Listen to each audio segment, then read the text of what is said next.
Welcome to the Athletes Visionaries podcast with Morgan Jones. Today we have an incredible guest here in the studio with us, 20 plus years sports broadcaster, Brooke Weisbrod. Okay. NCAA, men's basketball, NCAA women's basketball, WNBA. She literally covers it all, and there's nothing that this woman does not do. Not only that, she also was a star athlete, and not just one sport, 3 sports. All right. So welcome, Brooke Weisbrod, to the Athletes and Visionaries podcast. What's up, Mo? This is awesome. This is a beautiful set, and this is like, I'm just so happy to be here. I can't believe we actually got this together for this moment. I know. We've been trying to do this a long time. And I didn't mention mother, Mama, yeah. and my friend. Yes. All those great things.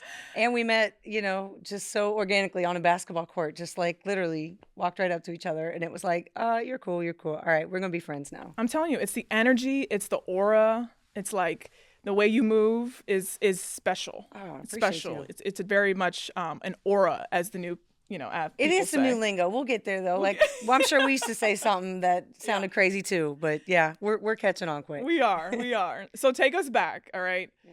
Little Brooke, Cincinnati, Ohio.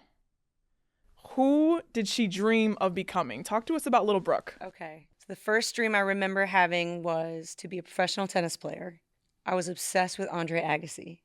The first time I saw somebody break from the norm of what tennis was supposed to be. And at the time it was like, image is everything. I'm a rebel. And I was like, that's a cool dude right there. He's changing the sport. And so I became obsessed with tennis and, just tortured my mom for years to actually send me down this way to what was Nick Bollettieri Tennis Academy, which is now IMG. Oh, okay. Yeah, okay. Turned into IMG. So that just obsessed with that. And then I remember we had the talk that was like, yeah, that's kind of an expensive sport, so why don't we pick something else? Yeah. Okay. And then just kind of changing that goal at that point became like, okay, well, I want to be a professional basketball player. My dream was to, at that point, go to Notre Dame and become a lawyer and a pro basketball player. And then something after that, SATs happened, so the Notre Dame thing didn't exactly pan out. Right. But, Coastal was good. Yeah. Ended up down there. And then, I feel like it was, always meeting the right person at the right time. My name got passed along to someone in Germany, an agent, and, living the dream of being able to kind of check that box. I did play pro, even though it was a pretty short career. I got hurt, but I did it and lived in a really fun country. Mm-hmm. I'm German, so I felt like amongst my people there. Yep. We had a good time. Like, my team was known as the party team, and it lived up to its expectations very much. It was fun. So you had the full, complete experience. Mm-hmm. Yeah.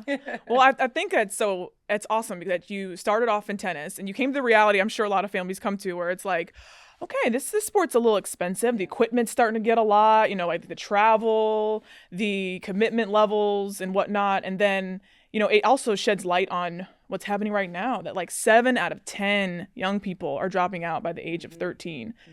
So when they're in those formative years, like, parents are such a big part of that dynamic. So talk to us a little bit about your parents and the influence that they had on you, both in sport and then off the court. Yeah, and it's so different, I feel like, than what we went through. It's so much more intense and focused on your improvement versus your experience. Yeah. And it's so much more transactional than it is transformational. And I think for us, it was more transformational. I remember playing AAU with my friends. We all were hoopers. We'd all show up to each other's high schools' open gyms. Yeah. We would play at random parks in the summer. Like, we just played, and it was like, where's the game at today? Where can we all meet up? So playing AAU, a lot of times my parents were like, well, just go. So I'd spend the whole summer on the road with my teammates. They wouldn't really come, just like my parents sending their kids to summer camp, I guess, the equivalent. And then when it came to my high school games, they were there all the time. Yeah. They cheered, but weren't too much. I remember I made my dad take stats for us my first freshman and sophomore year. We didn't have somebody to do it at our high school. Mm-hmm. So I was like, you need to sit up there and take stats. Like, we need to, our team needs that. Yeah. So put him in roles. And then throughout college, it was great because, of course, going to Myrtle Beach tends to have some golf courses. My dad's a golfer. Mm-hmm. He would come to just about every home game, meet friends on the plane to go golf with these guys during the day, and then come to my game at night, and then we'd like go get a steak after the game or something like that. So just, having the resources to, and being able to afford these tournaments is a big deal. Now, I will say, with my parents being split up, playing the game of go ask your dad for the money for new shoes, ask your mother for the money, that game was not fun. And so trying to like just navigate to get somewhere equipped, I'm like, I don't want to have to ask for all this. Like, and I'm not asking, well, sometimes I'd ask for Jordans, sometimes, but not like overdoing it type of thing, I guess. Yeah. So that was the one thing. And I just felt like, and I'm sure a lot of kids that go through that experience would just know exactly what I'm talking about. So, yeah. But, I will say overall it was, I felt supported, and then I ended up transferring high schools my senior year. So asking their advice, kind of on that. And I remember it was like, well, write a positive and negative list about each of the 3 schools you're considering transferring to. Mm-hmm. And sure enough, at an Applebee's on a napkin after a game, it was like, okay, this school or that school, blah, blah, blah. Yep. And I was like, okay. And I went home that night and I was like, I'm transferring high schools. Wow. Senior year. Wow. Mm-hmm. So you transferred high schools at a time when like that is a very pivotal moment and could have changed your trajectory in different ways had it have not gone well or something would have changed. So that's really interesting. So what was that like? So when you went there your senior year, kind of how were you feeling? And then how did that end up catapulting you to Coastal Carolina? It was such a crazy year. So the first high school I went to was co-ed, and it wasn't even my first choice. And you talk about parental support. It's actually a really great story. So I had my eyes set on a school in the city that had the best tennis team in the city. Okay. Of course, why would I not want to go there yet? I still want to play pro, right? Yep. It was important for my mom to also have me get a cultural education. So the school that I went to was probably like 35% minority. And I will never underestimate how valuable that was, because I felt like because I had that experience, I like to be in rooms, where there's a lot of different looking faces. Like that's comfortable to me, and to hear different perspectives and to learn new things. Like, like my freshman year, we learned about Kwanzaa. I would have never learned about Kwanzaa unless, I was in a school like that, and just to be able to understand a little bit more about the culture of the world. Mm-hmm.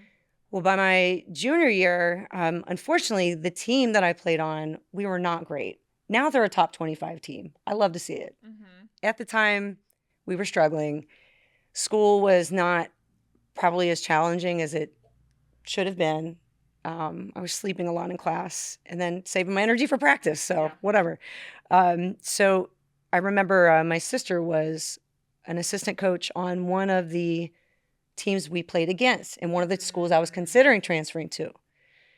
And after the game, she pulled me aside. She's like, listen, I'm not saying that you have to transfer here, but what I am saying is that if you want to play Division I college basketball, you need to leave. Mm. And so I was like, maybe that was the Applebee's night. It probably was. Yeah. That sounds like a pivotal it was a conversation and like churning point for you. Mm-hmm. She kind of cuts right to the chase type of person. You gotta appreciate those people. We're German. That's what we do, that's how we are. And I thought that night, like, okay, she's right. That team, we ended up having 3 different players transfer from the low Catholic League school. Yep. And we all played AAU together. Yep. And we all transferred to the same high school my senior year. Do you know the mess that caused? It was, you guys are recruiting. This is 97, by the way. This is okay? 97. Let's frame that for in 97. 97. You guys are recruiting. This is illegal. Yeah. So recruiting, not that obviously was, I guess you can say maybe it was, but we all just were like, this is what we're doing. But recruiting in terms of college. Yeah. My junior year, I had made like special mention All-State, like I made the roster somehow. So I was like, cool, maybe I'll move up to second team or something next year. I'll get noticed by college coaches. My former high school coach, I don't know what was said or done. I just know that he had a seat on the board of voting in the state. So everybody on my new All-Star team, we were ranked second to start the city. Yeah. None of us even made All-City. None of us made All-State. So all the college coaches that were recruiting me, there was no YouTube, so you couldn't just see what was going on. All they knew was I didn't make any all-star teams. And our AAU team never made nationals, so I didn't get that exposure either. So now it's after basketball season. I'm like, I just want to play college. What am I going to do? I was going to take a break. I was burnt out. And the softball coach at the high school was like, hey, do you want to come and play? I'm like, no, I'm just really burnt out. He's like, take a week off, see how you feel. That softball team ended up going to state. And then I got a scholarship to go to Coastal playing softball. Okay. Because me and my mom made like a mixtape, YouTube style, of like, can you give me money? Like, I need to get out of Ohio, please. Like, help me. And so that was how I got to Coastal, was on a softball scholarship. And then eventually, like, we got on campus and started playing open gym. And they were like, oh, well, we'll give you a basketball scholarship next year. I'm like, yes. All right. Taken care of. All set. Here we go. So that was the crazy path to it. But during that same year that I transferred my senior year, my car got keyed, my house got egged, toilet paper. I got like threats, transferred high schools. It's like that? They were Cincinnati hoops is like that, or softball, like sports I for don't girls know. It was in just '97. Everybody was mad that I'm like, it is literally just sports. Like get over it, And so I did hear, of course, from some of those same people later on in life, like, sorry. It's like, thanks. What are you supposed to say to that? Like, you were an asshole. I don't know. I can't help you out now. Like, hopefully you're a better person. Yep. But that's a lot. That's doing the most. That is. For what? For what? For what? For what? All that. Here we are. We're trying to organize all that anger and whatever insecurities they have, right? All right. So do you still have this film tape of you telling coaches, pay me to come to your school and give me some dollars? Do you still have that? I may have it somewhere in the archives. Like, it's probably on VHS probably at this point. So I'd have to like see if Costco can hook it up with the digital transfer. On, Costco. But I do remember it was in this like shady park where we practiced, and it was like me, my mom, and my high school coach. And we were like practicing throws to second and hitting and seeing how fast I could run around the bases. I mean, it was like, 101 homemade video. Like, please accept this for some scholarship. I love that. I just love that. I can see it now, like the camcorder, because there was no cell phones, and no, it was straight. All right, let's do it again. Good job, honey. You're doing great. I think I caught the audio. Speak up a little bit, Right. But not only did you do that with basketball, you also did that with your broadcasting tape too, right? Yes. Tell us a little bit about that. So realizing that I wanted to actually, do this for a living. At the time, I had a corporate job at, downtown Chicago, and thought was going to be the life. But then you realize, like, God, I'm sitting behind a desk all day, and I'm not meant for this. Yeah. And so there was an ESPN Zone, which was a restaurant back in the day. It was awesome. Sad to see it go. And they had these chair booths that looked like a studio, like a studio set. So I was like, okay, well, if I'm going to audition, then I need to like make it look like I'm already doing it. And parents have some background in production, so it came up, and I convinced the manager at ESPN Zone to let me rent the booth out at 4:00, because nobody's eating at 4:00, but everybody's eating, happy hour starts at 5. Yeah. Well, I got out of work early, wrote some 10-minute segment of SportsCenter that I just thought these stories would be good. We recorded it, and then I sent it to the contact that I was given at ESPN, and he ended up being an amazing mentor. Yeah. And I bugged him for weeks to like give me feedback on it, and he finally called me, and he's like, "All right, I watched your tape." I'm like, "Yeah." Like, okay, and he said, "It's the worst tape I have ever seen." And that gift, that lady in court, where she just like looks like that, so surprised. You know what I'm talking about? Like that's how I felt. Like, what do you mean? What's wrong with it? Yeah. And I feel like if I had just accepted that I was terrible versus that audition tape was terrible, we wouldn't be sitting here having a conversation. Yeah. Yeah. So it's like, well, tell me what it is that you're seeing that I'm not seeing. You're the expert in the field. Give me feedback, right? And he said, basically, he was just like, well, your hair is bad, your hands are bad, what you're wearing is bad, your voice is bad. And I was like, well, what about the content? He's like, the content's fine. I said, okay, well, I can work on everything else then. That's no problem.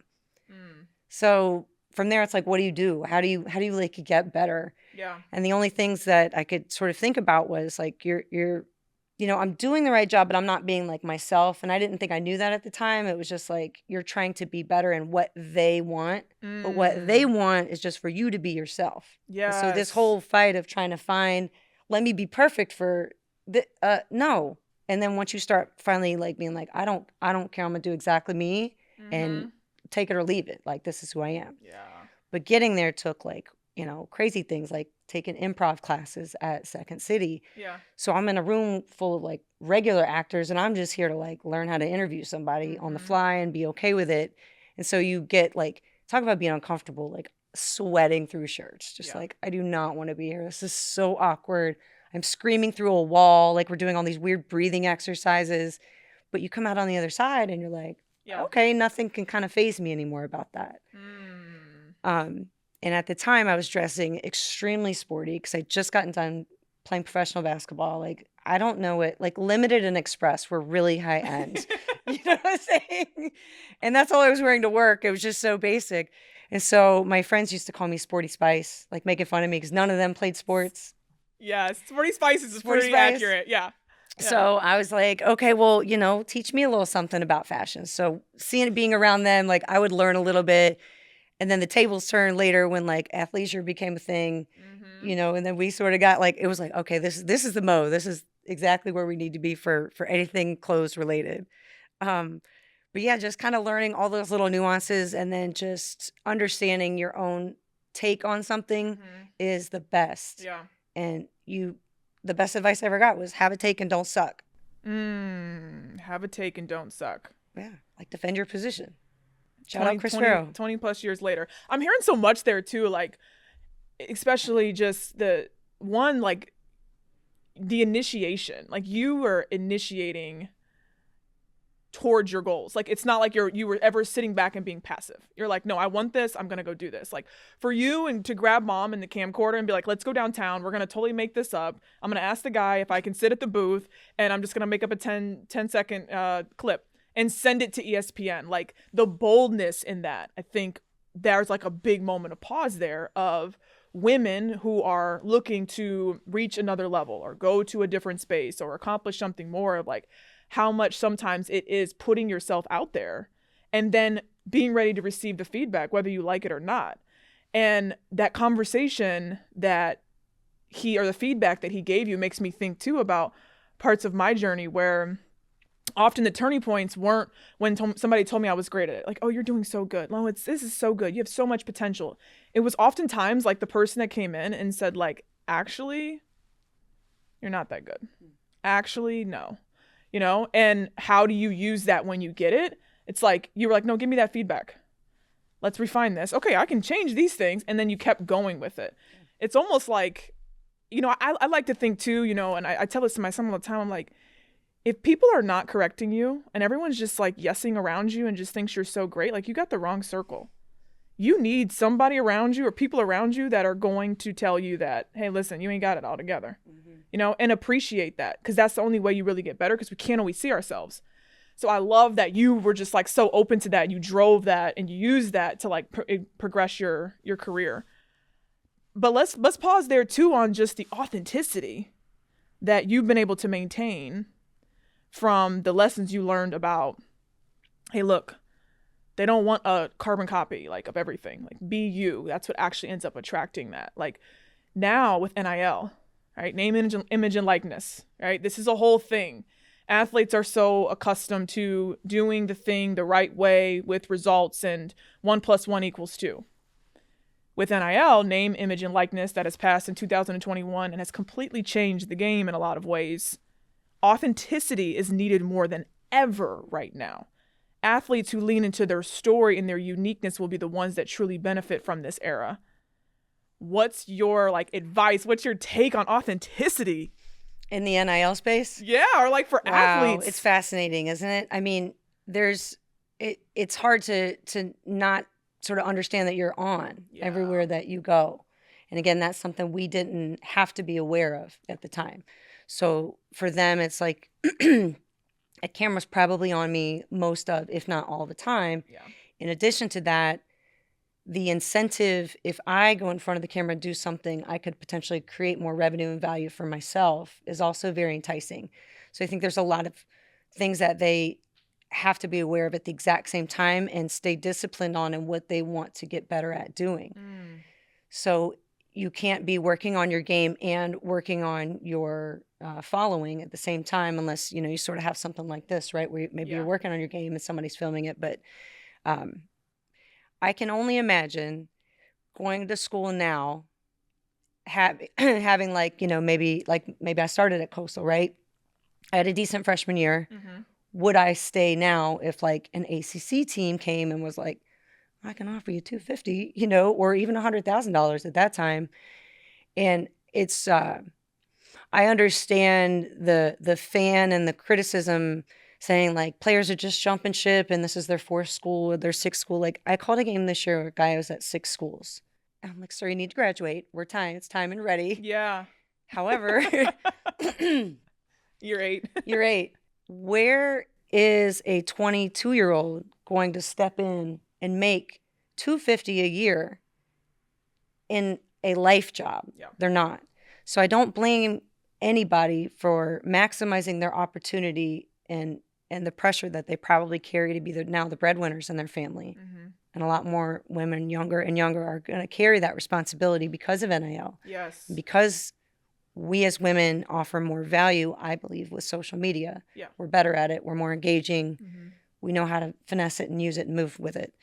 So I think that responsibility, it's going to no doubt affect the psychology of a lot of the younger players. So you're going to have to take on that professional mindset, that professional, how you go about your day and what you eat. Like you can't sort of free will it as much for longer. You can be like a great social media presence and still have like not a great game and still make 6 figures. Those are all facts. The great ones know how to use their game and their social media experience to set new expectations and new levels for themselves. Angel Reese is a perfect example. Yeah. For her to be able to balance everything she does off the court and to still carry on business, elevate her game, get better. Like the way she does it is it's magnificent. It's awesome. And I love watching it. Yeah. No, I mean, it's been incredible to watch how she's evolved too, from the moment with Caitlin Clark and, you know, the hand in the face, and how much that exploded women's basketball and brought so much awareness to the craft that these women were putting out on the court and the momentum into the W, but how she's transcended and elevated her brand over time, I think is like you said, it's incredible. A lot with the psychology aspect of it, I think is, like you mentioned, is like if you're getting paid $100K or $250K, which some college players are at a high level, you know, majority are not, right? That's majority are not making that. But at a Power 5 school where you're, you know, top ranked in your state coming out of high school, or you're top ranked in the country, yeah, there's some numbers there, but majority won't. But I think when I think of what's the most valuable thing we can share with the next generation about building a brand, because there's a lot to it. It's not just truly like I'm a brand because I put a jersey on and I represent this school, you know, or I have name, image, and likeness that's being utilized or leveraged just because I put this jersey on, right? It's understanding the give and take. Is how your brand is how others experience you. And one thing that I hope that athletes take from this time, and as it continues to evolve, is that, like you said, you're on. Everywhere you go, you're kind of on, right? And so you want to really bake that into who you are, in a sense of how you show up at the grocery store, how you show up to your games, how you interact with your teammates and your classmates and your teachers. All of that is how people are experiencing you, and ends up becoming like the fabric of your brand that will transcend beyond, you know, your playing days. And it makes me think about even the interaction of how you and I initially met, as you were walking at Virginia Tech, you know, with your shoulders back, your swag. And let's not even go to the shoot around. Earlier in the shoot around, when you, I was walking into shoot around, and you and your partner that were calling the game were getting out the car. And like me, I'm like, oh my gosh, like that's Brooke Weisbrod. Like, she's so cool. She's going to be on TV. And, you know, I'm just kind of trying to play it cool, right? you just kind of lean over and you made some small comment that started dialogue, right? And the experience that I had with you was so inviting, right? It was so open. The energy felt really warm. And that's what attracted me to just like jump over the edge and like, hey, Brooke, can we take a picture? So I love meeting and just being around awesome and incredible women. But I say all that to say, like, one of my favorite moments watching you, Brooke, when you do your craft and do your work, January, I think it was 15, right before COVID 2020. I'm watching the Clemson game. You're the sideline reporter. Who was Clemson playing? Was it a men's game? Yeah, it was men. Duke. Okay. Mm-hmm. It was at Clemson. They're playing Duke. Okay. Mm-hmm.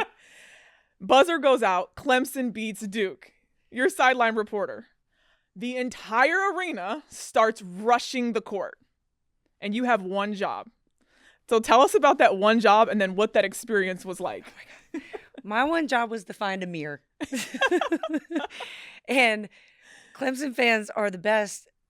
I had been there for sideline football before, and they do that after every single football game. Yeah. And regardless. Yeah. So, they are about their teams, and I just love that. You could get a sense like, okay, I'm on the baseline, and you could see the time clocks, running down, and I'm starting to like look around me, and like here come, the rush of students. And as the buzzer hits, I'm waiting for the buzzer to hit because I'm an athlete and I don't wait till, to rush the court first. Yeah. Well, they didn't. Yeah. And they came right about like a half second before the buzzer. And I was just thinking like, oh shit, I got to get to him. And here are all these like, tall frat guys and just everybody's going nuts. And I see a mirror maybe like 10 feet away. And the only thing, and my producer's like, you got to get to a mirror. And so I just hold the microphone up and I was like, Amir, I need you. And just kind of finessing your way through. And then my earpiece fell out. So I had no idea how long I was supposed to interview him or not. I was like, well, I'm just going to ask a couple questions and get out of here. So I don't know. Mm-hmm. And it is still one of the most fun parts that, I can remember about doing sideline. Because who doesn't want to be a part of that? But at the same time, you're like, oh my God, I'm really small. Like I did not realize how short I am amongst all these like athletes and, tall college kids. So that was really fun.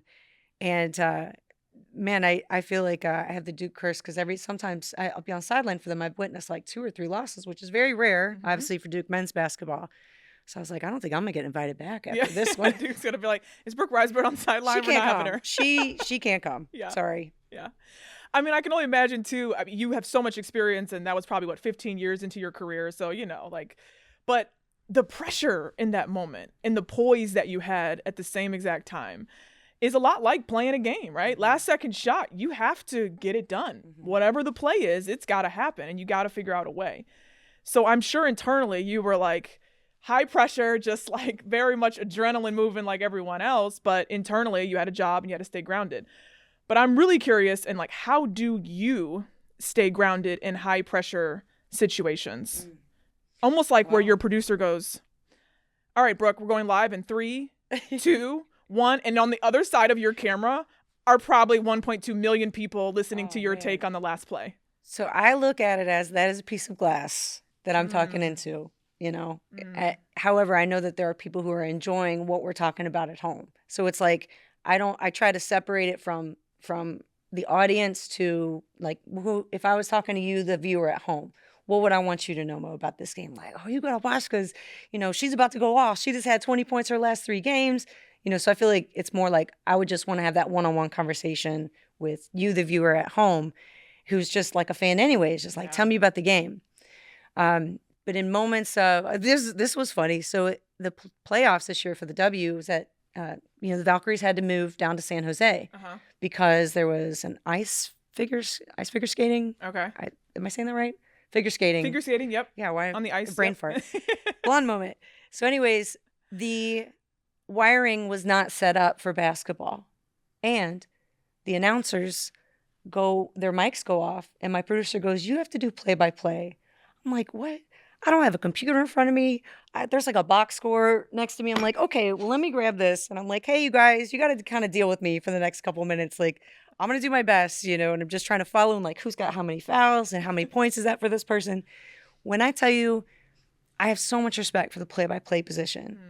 They are so vastly knowledgeable about the beginning and end of time with these teams, Yeah. all the little things in between, career highs, career lows, and for like the timing of how they have to follow, because I've done play-by-play twice, and it is very difficult.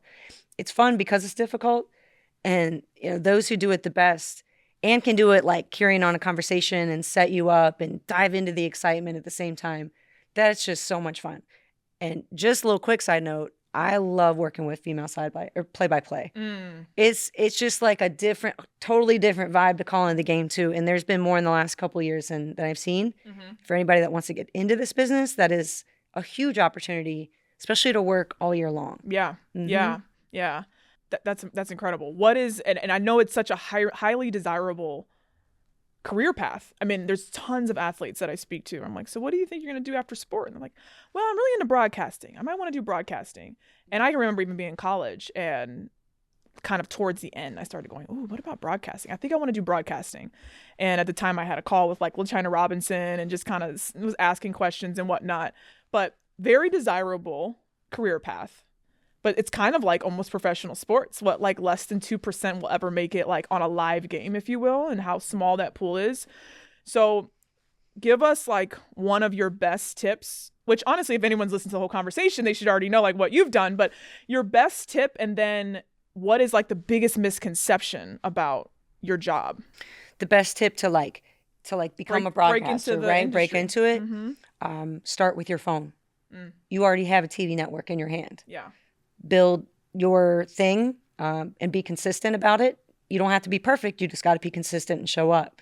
Because the more you do it and stay authentic, people are going to know who you are, what you're talking about, what you bring, how unique it is. Yeah. And people are starving for women's sports content. There's, you know what I'm saying? You turn on any TV ever. Yeah. Tell me the women's game you're finding on. Like, it's so hard to even find women's sports on television. Like, barely ever any talk shows type thing. So I think this is the best opportunity ever. And people are actually investing in it because they realize it's a good business opportunity now. We don't have to sell that part of it anymore. Yeah. You just have to show up with an organized idea and say, let's do this. I got the sauce.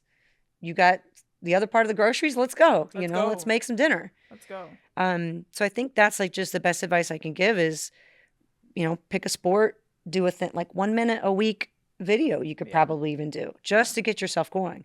The other thing is show up to events like conference tournaments, like NCAA tournaments, because there's people walking around everywhere. You don't know who you're going to meet. You don't know what room you're going to get invited into. You don't know what conversation you could have, who you could pass by in the hallway, and that could change the course of your life in a second. Yeah. One introduction, right?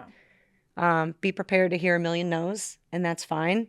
You're just not for everybody. And maybe that just means you're sort of still discovering yourself in that flow. Because I think once you really hit that authenticity is when people like latch on. You're like, I like what they have to say.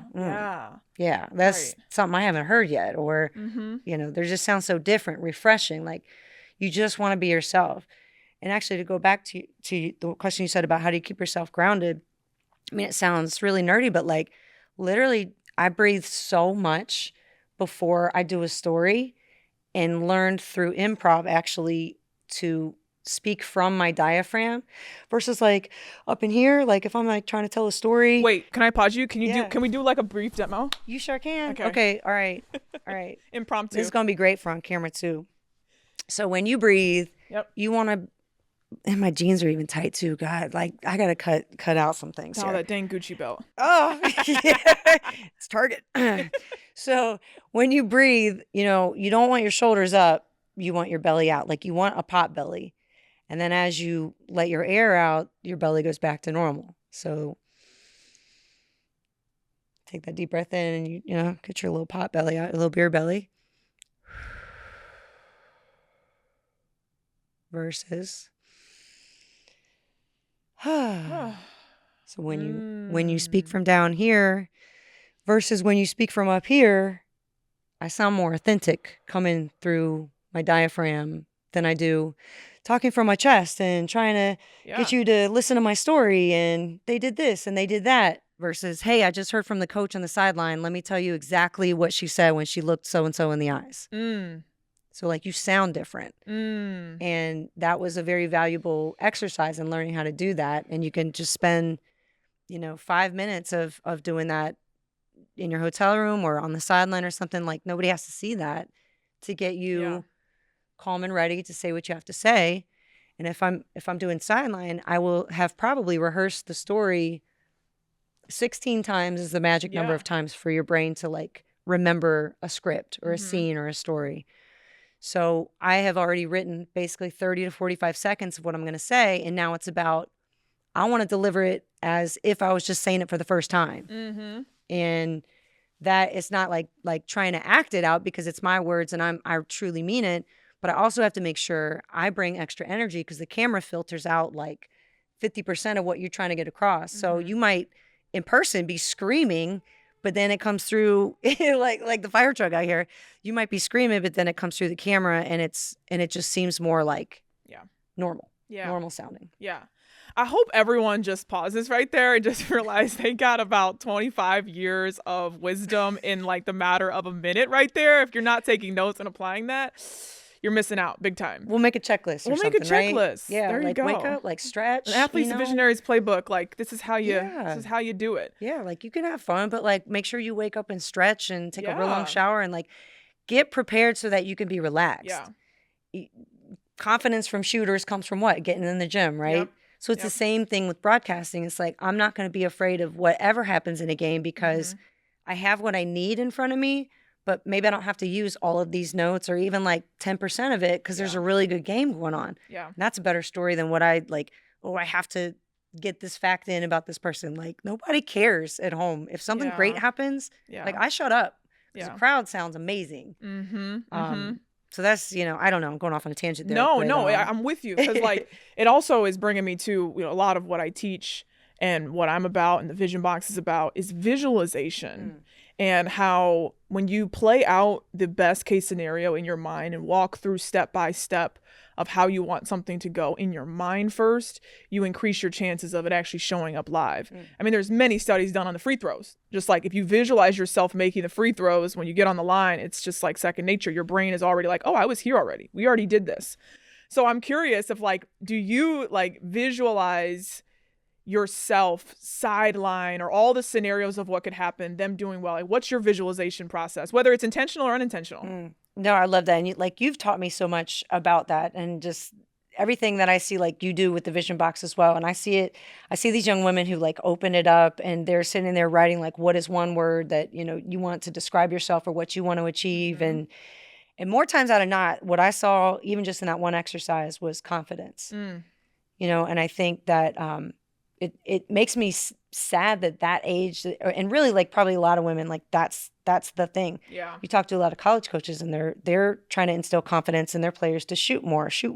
Like, don't worry about it. Just keep going. Yeah. And I totally forget like the original question you asked. Your visualization routine. Okay. Visualize being confident. You kind of said it already, but I'm sure like, sometimes like when you're so deep into your craft, you're not always able to pinpoint like, okay, this is what I'm doing right now is visualization. But like a lot of your prep, I'm sure is like visualizing outcomes of how you move as a professional when you're in the arena with, 20,000 people. So do you do it intentionally or unintentionally? I think it starts with like, what feeling do I want to have? Yeah. What is the feeling I want to have in the moment of interviewing like, the aces in the WNBA finals? Like what? And it just is like, I just want to feel calm and I want to feel like in the right place at the right time. Just like I'm excited to bring the best out of this person that I can. Like, what is the best question that I can ask for them to feel comfortable and their authentic self? So it's not like about me in that moment. It's always like, what is it about the situation that I can create to help facilitate like something really, fun for the fan, a great question, help the player feel comfortable and like ask them exactly like what it was that changed the course of this game. You want to get to that moment that was like, that hits home emotionally for that person. Yeah. So I think visualizing the feeling of, I want to feel comfortable. I want to be a part of the best games that are out there. And to me, like that's the WNBA and NCAA college women's right now. Like there's we've worked so hard to just get our name out there, and now it's the product that everybody wants to be a part of. Yes. You know? So it's like, man, I just want to be on the team. Let's go. Same. I don't care where you put me. I just want to be on the team. I just want to be in the game, in the arena, like put me in a little bit, coach, you know, and let me contribute where I can. Yeah. So I feel like trying not to do too much or like be the center of attention or, you know, make something about you. It's always about the event, the people, the storylines of what makes that great, that will just help you, also me feel more comfortable and like, just like I'm just in it, you know, versus being like all about you. Back to you, Bob. You know, just very tight and all that. Like it's not worth it. That's so to stay, you know, focused on stuff, like you have to be able to stay loose, and you stay loose by staying prepared. Yep. So that, you know, as women, like we can turn it on and off. We can be funny in one second and serious the other. Yep. So so I'm like, I'm good. You know, I've done my work. Yes. Now I can mess around a little bit, have some fun, go talk to people, and that's where like maybe I meet somebody's mom in the stands, you know, and then I can get a great story for later on because I've already done all the work that I need to be ready for my game, and now I can get like little extras. Yes, and like stack the narrative to pull out the best stories and emotions, and I feel like this is also such a cool your space, your career, and what you do, and then also like what I do is like emotional intelligence and like the EQ aspect of knowing, one, it's not about you, right? Even though you might be the one in the moment, but it's really not about you. And then also thinking about the other people. So I'm sure like for you, it's, okay, who's on the other side of the camera watching, right? What would they want to know from A'ja Wilson? You know, what's the newest thing in A'ja Wilson's life that maybe how's she feeling right now? Did she come off of 4 games? And, you know, like I just love all the data points that when you're deep into your craft, you put together so seamlessly, and people just call it, oh, you're just, you know, lucky, or you're just good. It's like, actually, like I live and breathe it. It's actually in my blood and my DNA of how to perceive and interpret the environment. Love that. All right. So, you know, we got to get into my jam that I think is the conversation that needs to be talked about more than anything, but truly it's a very important conversation in that when athletes transition and they stop playing their sport, whether through its injury or whether they choose to leave or, you know, they don't have any more contracts or what have you, they stop. Lights go out, right? Over 50% of athletes report losing a sense of identity, direction in life. So what was that transition like for you? If we go back a little bit, when you stopped playing, what was that experience like for you when you stopped playing at Coastal Carolina? Well, I wish I knew you then. Well, I stopped playing 5 months into my pro career in Germany. I fell water skiing 2 weeks before I left to go to Germany. Woke up the next day, I was like, my back hurts. What's going on? But I'm also 21, so I'm not going to say a whole lot.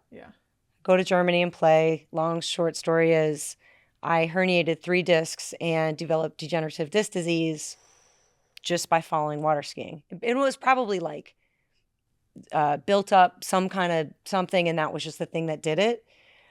So basically what that means is the cushioning between your vertebrae, they compared it to like a jelly donut, and then like the jelly kind of gets squirted out. So now it's very hard. And for somebody that like thrived on jumping and, you know, like I wasn't tall, so I had to be able to jump or do something. So I was quick and I could jump and I could shoot. And so that was my ticket to get into Germany. And then once that was like, I could kind of do it. But then after the game, maybe an hour later, if I was sitting like this and I moved, the shearing pain, like sometimes I almost passed out. It was just like, what is going on? So I ended up retiring 5 months into my career, you know, 21. And that's when I moved to Chicago later that summer. Took a job in advertising. You know, I was on Michigan Avenue and like was really excited about that because it's Chicago in the summer and it's, you know, being downtown and everything.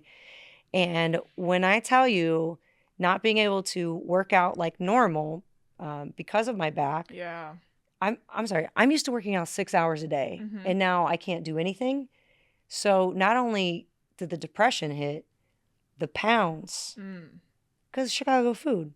Also, I'm not going out. I'm not getting a burrito at 4:00 in the morning. Like, there. So all of a sudden, now I'm like way bigger than I've ever been before. I can't play basketball. I'm still trying to play. I'm still hurting myself.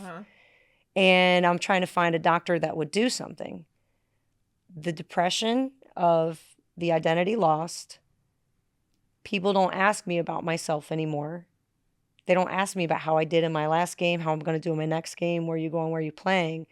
Wait a minute, I have to engage people in conversation now? Like, there's a lot of selfishness and ego you have to let go when you're done playing because nobody cares. Yeah. Sorry, but now you're a has-been. You know what I'm saying? Like, you're not playing and it's not about you anymore. And you know, it's just, you're in a whole new city. So thankfully where I worked, I made a lot of friends. We were all like, you know, early 20s, and we would get tickets to a lot of the events and stuff because it was a ad agency and stuff. So I just, you know, thankfully made a lot of friends living in Chicago. I didn't know anybody when I moved there, but it's the kind of place you don't need to. You're good. Yeah. And that definitely helped. But the struggle of like how do I be a part of sports when I can't play and I don't think my path is coaching? What else is there? How do I be a part of something I miss so much, but what is my role now? And how can I be happy with that? Yeah. And what came about for me was going back down to Coastal and visit. There was a women's game. Our amazing internet and radio announcer at the time became our athletic director and also was the person who introduced me to my contact at ESPN. Oh, wow. Yep. So we go way back. So he looks up in the stands and he's like, "What are you doing here? Come down, let's do an interview." Yeah. And I'm in Chicago, like miserable at my desk job, you know, thinking like, what am I even going to talk about? Yeah. I have nothing to offer right now. Woe is me. Wah. Yeah. So I go down there, we talk, you know, I make something up. And then the game is still going on. And we just started calling the game. And I was like, oh my God, this is what I'm going to do. Yeah. Oh my God. So like the excitement. Yeah. And that's where it has to be, you know, not everybody can kind of find that. And that's like, I wish that for everybody because going to a job you hate is the worst. Yeah. It is so depressing. I don't care how much money you make. Like I've been in a sales job where I was just so miserable about getting up and going to work but you had to do it because like, I'm not going to give up a salary and a car allowance and a cell phone. Like, are you crazy? Yeah. But I'll G through it because I have to. But it's also making me miserable. And what do I want to do with my life? Yeah. So fast forward, you know, got inspired, made the tape, got told it sucked, got better, got a chance, got more chances. Then I got laid off of my sales job in 2012 because the economy had, I think it was 6 rounds of layoffs before it was my turn. Yeah. So this is 2012 and I'm like, okay. Also I'd gotten out of a 6-year relationship that was like a double life, which was a whole nother, that's a whole nother left. Yeah, we're not going on that off ramp right now. Anyways, so here I am. I'm like, all right, well, if this is what I want to do, this is my time. Start picking up the phone, like, you know, who is at this regional network? Like, whose tape can I send? Who do you know? Like, can you just give me one game? Just give me an opportunity. So you're like hustling, you know, you're being your own agent, which is, you know, it's weird because you don't want to sit there and talk about yourself like that. Yeah. You just want to let your work speak for you. Yeah. It's just so awkward, but it is. You got to do it sometimes. And so eventually, you know, I think there was one year I had 9 W-9s, just working for everybody. Yeah. It was freelance city, You're a baby. Hustler, Brooke. It was I'm here for it. You know, I love it. And at the same time, I was renting out my apartment Airbnb style. So I was sharing the other 2 bedrooms with people so I wouldn't have to pay my rent and doing that on the DL. And then I don't have to do that anymore, thankfully. But it was like, how am I going to get by, right? It's like hustle mentality. Like, where can I just maximize my ability to have the time to dedicate to the craft I want to do? And that was how I looked at it, was like, okay, if I'm making this much for my sales job, then maybe there's other ways I can either cut my expenses or I can make, you know, freelance money doing this or that, so that can comfort the situation. Now I have all this time. Now I can take 2 more games and be on the road. And my Airbnb roommate has offered to watch my dog.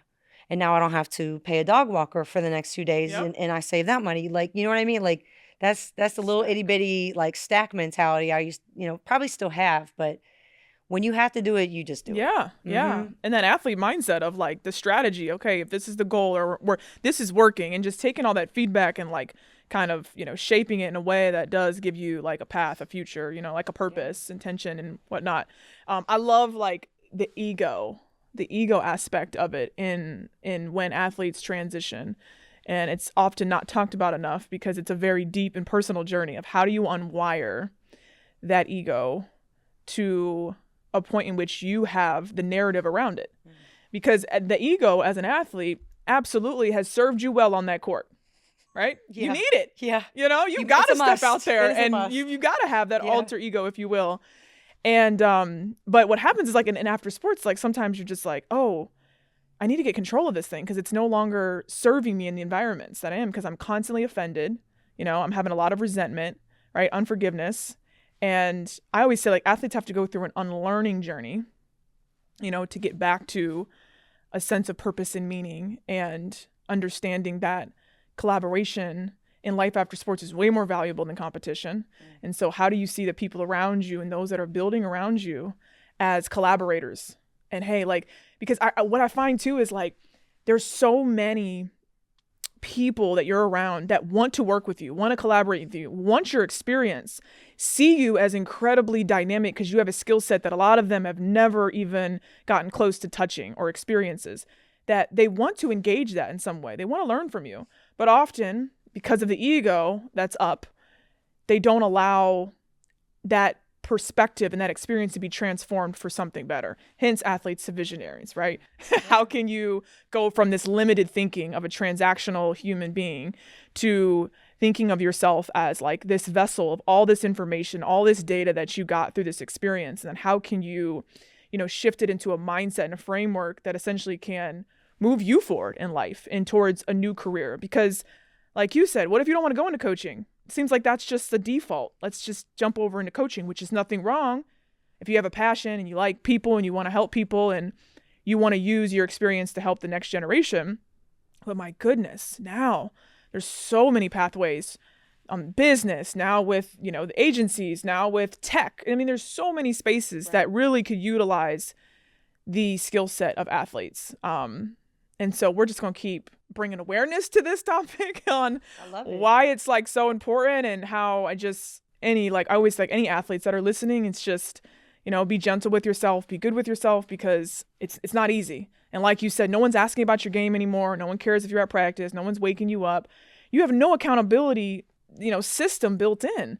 So trying to figure that out on your own is very challenging, both to your mental health and your environmental health. And then you go into a relationship, and like you said, the 6-year double life, listen, that's a whole detour that you go on to figure out, God, I was just like running away from this reality that was in front of me, because it's the whole of, I'm not an athlete anymore. Like maybe this person will fill it, even though they're, so, I could go on and on and on about that, but I know we're like wrapping up here on time. But what I will say just about that journey told me after I got out of that, I will always listen to my intuition. Yes. And I do. And I can't believe how much I ignored it. It was straight up screaming at me. And no, I just was like, oh, maybe it's not that. Maybe it's not that. Yeah. It's that. If you think it's that, it's that and then some. That's that. Okay. No more ignoring that whole gut-wrenching feeling. That's no, for real. I developed I got Crohn's disease at that same time, because sometimes I can't vocalize my feelings when you're so full of rage and you're so full of sadness. I don't know how to vocalize it. So a lot of times I'll internalize it, and like my stomach will shake. Like going through some of these things, like literally like my dad had a heart attack 2 hours before I went on camera. And best believe I held all of that right here, like my stomach shaking, but you're not going to see it from here up. You'll never know. But like, you develop disease from stress. Yes. And like, thankfully I don't really have any symptoms whatsoever anymore, but for sure that's where that came from. Yeah. I can tell you the day it happened. Yeah. Yeah. I can literally tell you the day I felt that. All right. So where women's sports is going right now, what's your hopes for the next generation of athletes and women athletes that are coming up? What's your hope for them as sports continues to evolve? I think we're on the right path. So my hope is that it just continues to less obstructions is my hope. Yeah. more opportunities, less obstruction, more ownership, more representation at the top. Yeah. In networks, Yeah. in boardrooms, Yeah. as owners, that can more align with what works for the players, so that we have just like a golden age. Like we have so much opportunity and interest right now, and young athletes, like, this is a great time to be, a little girl that just watches TV and sees sports right now, because you are bound to see somebody that's going to inspire you in something. I would love to see a women's sports network. Like, I think there would be I mean, I would love to see ESPNW as a channel. I think that would be really cool. Yeah. I know there'd be a lot of maneuvering that would need to take place for that to happen. But like, I'd watch that all the time. And my son loves women's sports. Like, he watches women's. If I have NBA on, he doesn't really care for it. But WNBA or, any college game, especially if I'm calling it, like, he can now recognize my voice. Yeah. Yeah. So I think like a women's sports network. And then just my hope, too, is that there's more. I think a few years ago it was like 1%, less than 1% of sponsorships are dedicated towards, women's sports and women's athletes. Why? Like, we're at the point where shouldn't even really more be like a fight for equality. Should just be more like, this is the conversation we're going to have. Right. And this is what's about to happen. Yeah. I hope for more leverage. I think you don't get anything done without leverage. And I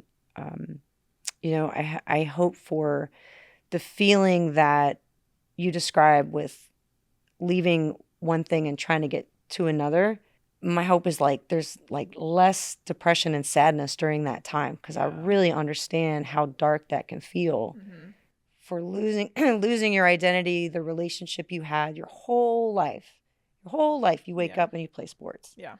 And then one day you're done. You might play some rec league games, but like, don't be that guy in the rec league that's like, I'm so serious about my life right now. Like, just have fun with it. After you're done playing competitively in college, just play for the love of it if you can. Yeah. Use it. Like, I'll still play tennis whenever I can because it makes me happy. Yeah. I'll go shoot around and barely only shoot around because I'm just nervous that I'll hurt myself. But I do that for like therapy sometimes. Just the feeling of like that repetition. Use it in a way that can maintain that feeling of being an athlete. Yeah. But like find a way for it to be about other people. Like, the best advice I can ever give somebody to try to be in broadcasting is like, be curious. Yeah. So just start being curious about other people. Yeah. And your life will take off from there. Yep. So good. Self-awareness, curiosity, serve others, be about others, and you'll find yourself in places that feel like deeply enriching, full of purpose, and the rest will come. I love that. This was so good. Yeah. Don't tell me we're done, because I'm ready to keep going I here. know, right? I'm like, but Brooke, thank you so much for being here, being present. I'm so glad we were able to connect in this capacity. And it's such a gift for anyone that's listening, of all that you shared today and all the nuggets that you shared, and grateful for your friendship. Oh, same here. I mean, you've just been somebody so solid. And we barely even known each other just a few years, but it feels a lot longer than that. So yes. No, I appreciate you creating this conversation here. It's been awesome, and the timing worked out. Yep. Man, we'll have to return the favor here. 2020, we did an Athletes to Visionaries podcast during COVID, sure in my kitchen. We've evolved, people. Athletes to Visionaries. We'll see you on the next episode. Make sure you like, you subscribe, you leave comments down below of topics that you want to hear, or anything that Brooke said today that really stood out to you. We'll see you next time. Remember, be good to yourself.